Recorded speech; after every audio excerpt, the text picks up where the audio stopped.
problème que j'ai avec les gens qui défendent la prostitution, c'est que sous couvert de prétendre que c'est pour la libération de la femme, le droit pour elle de faire ce qu'elles veulent de leur corps, en réalité, c'est le marché de la précarité où énormément de femmes, souvent issues de familles d'accueil, souvent des femmes qui n'avaient pas de soutien familial, qui sont tombées dans les cases grises de la société, qui ont été délaissées et laissées au dépourvu à devoir trouver des moyens de financer leur vie par elles-mêmes, se retrouvent dans les filets de la prostitution et ensuite, pour masquer souvent la honte et l'impact psychologique que ça a sur elles, elles prétendent, elles aussi, que c'est pour la libération sexuelle au nom des femmes.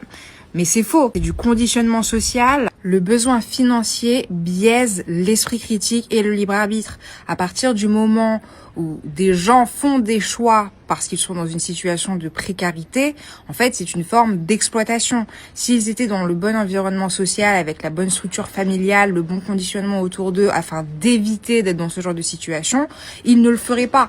Donc, on peut pas dire ou prétendre qu'ils le font par liberté et par choix conscient. Ce n'est pas le cas. C'est une forme de manipulation sociale et exploitation financière. Il y a un contraste immense entre ce que ces femmes sacrifient en comparaison avec ce qu'elles sont rémunérées. Et surtout, le vrai problème là-dedans, c'est les hommes, la violence symbolique, le fait que des hommes se permettent de maltraiter des femmes et excusent cela par le fait qu'elles sont fines.